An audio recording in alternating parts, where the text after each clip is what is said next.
maanaam à tous les coups. oui. mais est-ce que tegoo ko ci jeunesse bi ngay wax à chaque fois. am na ci wàll. mais da ngay xool dama leen defal fii benn constat keroog. ne leen jël les 3 KO de Alioune Seye 2. wala 4. est-ce que bëri na. Fama qu'est-ce que tu m'avais répondu. mooy bëriwul.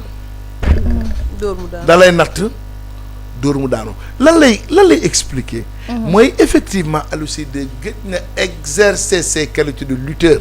absolument. est-ce que tu me comprends. bien sûr que oui. beneen bi ci des. mooy dénaturaliser nañ ko psychologiquement Alioune Seye 2 jàpp na ni ci combat benn réalité moo am muy dóor la nga daanu. parce que loolu la xam. man la tegal Alioune Seye fële. jëlee ma les 3 dernières général bi ko kii di daan Fils de Balla ak léegi def na 9 ans. il était un gamin. boobu l'expérience. lu jóge ci lutte simple bi. teel am mbooloo teel am tur. mais jëlal c'est les 3 dernières sorties de Zé. Jamteeri kenn bu koon laal ndax bari doole. l'explosivité et la violence de Zé bi mu exercer ci kaw Jamteeri. Forza benn mbër yebu ko. am pànk la. Zé ñëw xeex ak moom xeex met daan ko. digganteem ak góor soog noonu maanaam ko dog ñoom ñaar ñu ngi dem mais dafa xam bu ñu fa yeggee nii la ñu def mooy xale bi day boole bëre bi ci Alioune Seye. xale ndaw gi ci moom. explosivité bi mu exercer moo tax ma leen général léegi dafa changé. un lourd comme général bu demee bay exercer violence ak ay coups. ma ji ku mu jàkkaarloo te fowul say bokk jooy. kon finalement Alioune Seye est-ce que waroon na jël combat bi. il ne devait pas le faire ma jigéen. ok. Diaz dafa yàgg ci yoon bi. xëy na mu ngi sant yàlla as gor la ñun ñëpp on la connaît. mais il a subi des années blanches. oui. mais quand même. def na ay jaloore. donc ñaari option la Diaz amoon. xool ci xale yi ki ci ëpp xaalis. wala peut-être xaar ku mel ni Eumeu Sène. mais jàpp moon un éclat bu mel ni Zé nekk coon bu leer nañ jaar sur le chemin des VIP. gisuma woon Alioune Seye bu war a mën a imposer face à Général Malick. c'était pas logique quoi en fait. mais comme moom it aussi tey saa naa benn entretien effectivement il ne voulait pas faire une année blanche bugg ko. mais quand même il a fait une erreur de casting. ouais. donc noonu la mënoon demee tey boo xoolee bi mu simmeeku dem nga xool Général Malick simmeeku da ngay xam ne lii y a pas photo. xale bi gën a féete ndaw. am doole moo ëpp doole. mooy ëpp résistance physique. Diaz a beaucoup travaillé sur ce combat là liggéey na ci bien bon. beneen bi ci des. mooy dem na ba bëreel ñun chroniqueurs yi. wax naa fi lu mel ni keroog nee naa dégg naa ko ci open press mu ne baax na bu dimanche. la ñëpp di xam ni kenn dàqu ma bëre. yaa ngi doon wax warul bëree noonu. déedéet. warul bëree ñun ak moom. waaye. Alioune Seye de keroog bi muy dajeeg Général Malick. son expérience devait faire le job. du ngarmeem. du dooleem. du mën a bëreem du jomam. mais moom expérience am sax bu defoon différence est-ce que doo ko tam. parce que non xam nga tey xam nga xale ko danoon daanu. xale sooy bëreek moom doo ko jaay njàmbaar. da ko jaay xel. da ko jaay xel mais daf ko jaay njàmbaar. donc Zé l'a battu quand même il n'a pas démérité. moom combat yëpp. Alioune Seye ne triche pas et tu qui ne triche pas. mooy li ko war ci bés daf koy def bés bu waa Kédiawaye gëmoon la démma lool sax. mais malheureusement c'est la loi du sport. la jeunesse a parlé li ma naqar rek mooy li ci Fama amul. waaw moo ma naqari. ndeysaan Fama yow daa mel ni affaire bi bett na la de ah. non victoire bi bett naa ci benn côté mais bi ñu diggee ci géew bi amatuma lu ma bettu quoi. bi ñu duggee ci géew Alioune Seye mi amul sens. ah bon. parce que Alioune Seye amul benn muscule. te en plus dafa gaaw a sonn yooyu yëpp. te gis nga général mi ngi dox ci kawam. te Alioune Seye dafa mel ni ku jël dóor bi ñu ko xamante ni moom lañ ko xamee teg ne pour indi ni carrément mën na comme ni ko père waxee dama mën a bëree. te mën Alioune Seye mais est-ce que du consigne la bëree aussi wala sëñ Bour est-ce que du loolu lañ ko digal pour mu def. je ne pense pas Diaz ku teey la woon Diaz ku teey la. mais jàppoon na ni xam nga punkal boo ko bëggee touché. doo fixe. xale bi daf ko teel a jëlee. arbitre dafa ni prix xale bi cadré ko dàq ko.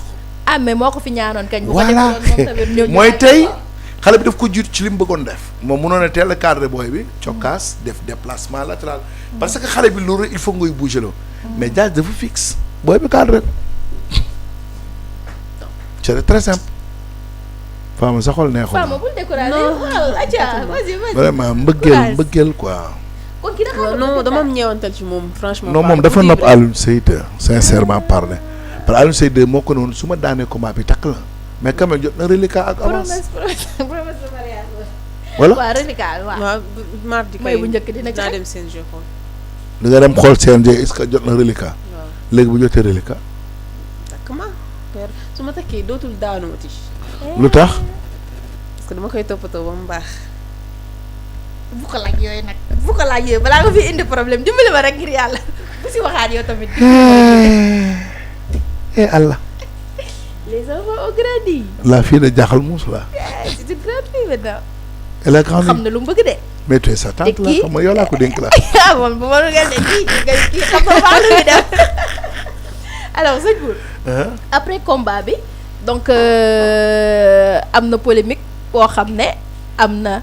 bon ma wax malheureusement voilà diggante général ak Fadam et tout ça donc dégg nañ ci ay wax yu bëri sëñ Bour. comme yan daal ci digg bi. ah en tout cas mere na Fadam dafa mel ni xaw ma nag Fadam lan la ko def exactement waaye daa mel ni mere na ko. il ne devait pas le faire man tey j'ai appelé risque son ami. qui ne devait pas faire quoi. général il ne devait pas faire cette sortie là contre Fadam. damay wax rek ci logique nga xam naa nag dañ naan Bour moom. ku laal sàppali non c'est pas ça. mais est-ce que comprendre nga ko moom. je l'ai compris. li tax mu wax. waaw mais quand même il ne dit gis nga un champion. il faut toujours savoir raison garder. d'accord. Modou Lo mës ngaa dégg ñu critique ko ci télé bi wala naa mu xëy di ko wax. sortie bi mu def tey sortie bu inexpérimenté la. inexpérimenté. dafa def une sortie à l'enfant. alors qu'il ne devait pas le faire. Fadam resterait toujours Fadam. c'est son style. li muy wax loolu la gëm. Fadam day jàqee. Fadam day créer. mais est-ce que aussi comme nu mu jàppee ni Fadam da koy minimiser. est-ce que gisoo itam ni loolu moo am. Fadam bu ko doon minimiser du baax man j'ai fekk naa lu bari Fadam géem combat am ba tey Fadam minimiser parce que Zé daan na Reug Reug. waaw mais attends mais. Reug Reug champion la. bëre simple bëre simple. waaw bëre simple mais ba tey. mais quand même c'était pas une raison. de faire cette sortie là. Zé avait d'autres chats à fouetter. sur sa communication. parce que mënul wax ba Fadam varier sa communication. bien vrai que fan yi neexoo. mais moom dañu xuloo bàyyi naa ko tout tranquille mais Fadam communiqué wul ci combat bi. ñun combat bi ñun liñ ci communiqué ñun waa Pencum Làmb. à part waa Gaston production amul benn support bu ci communiqué. kon réeroo moo am parce que. léegi jëlal plateau d'excellence. waaw bu un Bécaye Mbaye âge Bécaye Mbaye di toog. un Babacar Diop un grand Zallo un Fadam Tou un Bour Gueweul on a passé presque plus d'1 mois. à communiquer sur ce combat-là sur Bantamba TV. est-ce que loolu leen gisul si face to face yi waaw xam nga face to face yi nag wala mu gis leen ci live yi quoi. waaw xam nga face to face yi live yi on était là. te ci live yi la. xam nga ñun face to face yi nag moomuñu ko nag. dëgg yàlla. on a rien contre le promoteur. yàgg na def ay bés di ñu woo ñu ñëw di participer. su demee ba gis ne que suñu place am na ñu ko fi gën a doy ñu fi toog. y a pas de problème. c'est vous dans vous. et puis pourquoi mbëri vouloir toujours se plaindre lu tax Bour ak Fadam waxuñu ci man lu tax Fadam waxul ci man mais ñooñu moom ci ñu neex la ñuy wax kenn moomuñu beneen bi ci des. Fadam. day alimenter diggante Gris 2 ak Zé. d'accord loolu position am la. mais man tey d'accord ma Zé di jëlaat beneen risque di jëli ku ci mel ni Gris 2. d'accord man d'accord ma ci loolu tey Zé pourquoi pas digganteem ak kan Lac de Guiers 2. Lac de Guiers 2 mi ëmb démb Alioune Seye. nekkoon ndijaayam ca face to face. nekkoon ndijaayam ci open press ñëw entraîné ak moom kot nag moom. gunge ko ñëw xale bi jàpp daan mu jooy. pourquoi pas diggante Lac de Guiers ak Alioune Seye Lac de Guiers ak Général. moom nga gën a gis. moom laa gën a gis. à part moom keneen nga gën a gis. Fama à part moom koo gis. diggante Boy Niang Général loo ci wax.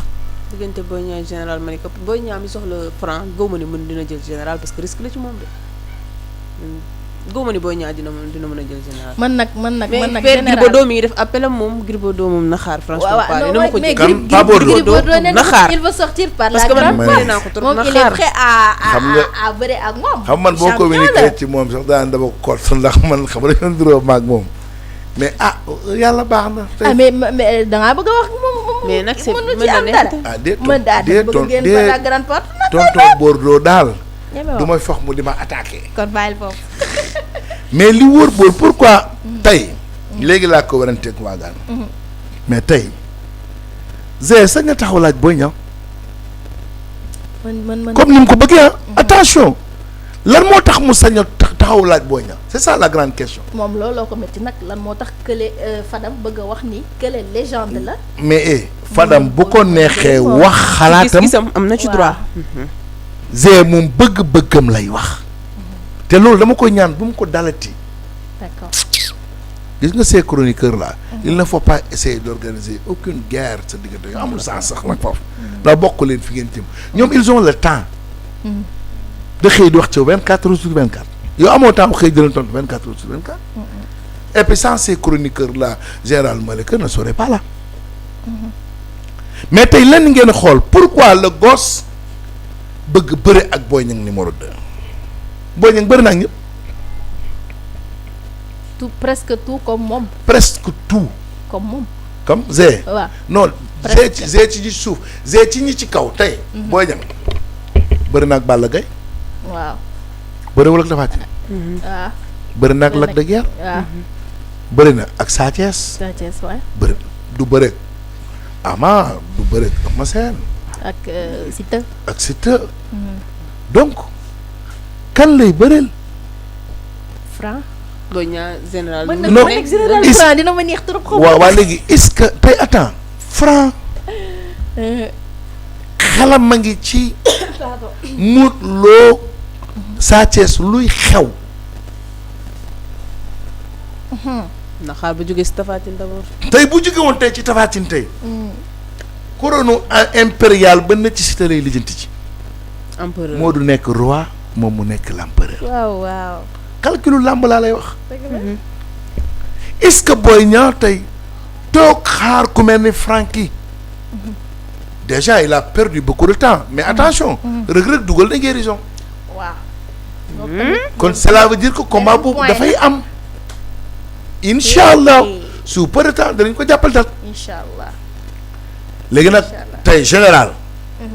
il a ses ambitions comme tout le monde sañ na taxaw ne lii ak lii laa bëgg ci sama carrière quand même borom bitu bu mag boo gis boo ubbee xol ba loo cay fekk. magasin donc pour man la communication de Fadam n'est pas méchant. mais aussi les bëgg-bëgg de Zé c'est pas aussi très méchant. li mu bëgg rek la wax en tout cas il a sa place dans la cour des grands.